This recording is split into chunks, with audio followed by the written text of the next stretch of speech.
बिस्मिल्लाहिर्रहमानिर्रहीम अस्सलामु अलैकुम वरहमतुल्लाहि वबरकातुहू। आज जो मैं आपको कहानी सुनाने जा रही हूँ वो एक सच्ची कहानी है। वो एक सास और बहू की कहानी है। कहानी शुरू करने से पहले आप मेरे चैनल हमना वॉइस को सब्सक्राइब कर लें और बेल आइकॉन को भी लाजमी क्लिक करें ताकि फ्यूचर में आने वाली नई वीडियोस की अपडेट्स आपको मिलती रहें।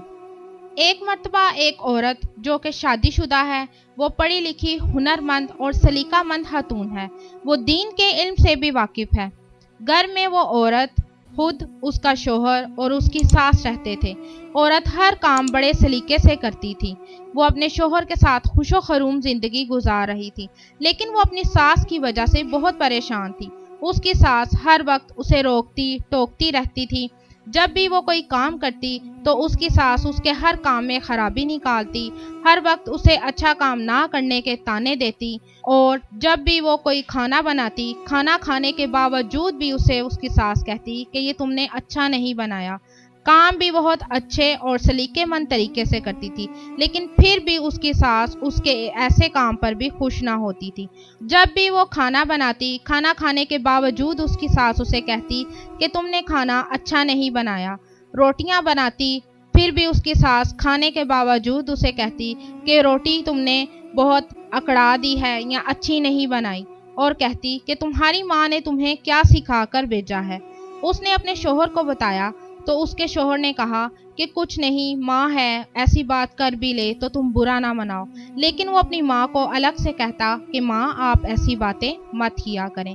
2-4 दिन गुजर गए। फिर उसकी माँ अपनी बहू को लान तान करने लगी और कहने लगी कि तुम ये काम अच्छा नहीं करती, तुमने फलां काम खराब कर दिया है, फलां काम तुमने अच्छा नहीं किया।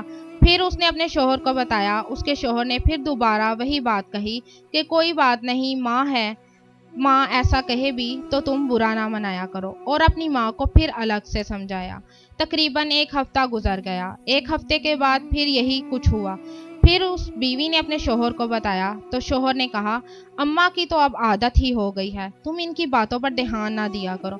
जब औरत ज्यादा तंग आ गई तो किसी बुजुर्ग के पास गई। उसको जाकर बताया कि मेरी सास बहुत बुरी है, हर वक्त मुझे बातें सुनाती रहती है, सारे घर का काम करने के बावजूद उन्होंने कभी मुझे शाबाशी नहीं दी है, वो मुझे जलील करने के बहाने ढूंढती रहती हैं। बुजुर्ग ने कहा, क्या तुमने अपने शोहर से बात की है? तो उसने कहा, हाँ, उन्होंने मुझे कहा है कि अम्मा की बातों पर तवज्जो मत दिया करो।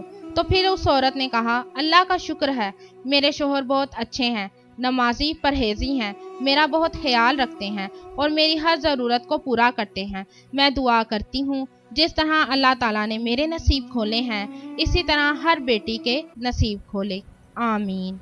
बुजुर्ग औरत की ये बात सुनकर मुस्कुराया और कहा, बेटी तुम खुद कहती हो तुम्हारा शोहर बहुत अच्छा है, तुम जब से आई हो अपनी सास की बुराइयां ही बयान कर रही हो, कोई अच्छाई भी बयान की है तुमने? क्या तुम्हें अपनी सास में कोई अच्छाई नजर नहीं आती? अब उसकी अच्छाइयाँ मैं तुम्हें बताता हूँ। अगर तुम इन पर गौर करोगी तो तुम्हें खुद ब खुद अपनी सास अच्छी लगनी लगेगी। तुम उसी शोहर को अच्छा कह रही हो जिसको तुम्हारी सास ने पैदा किया है।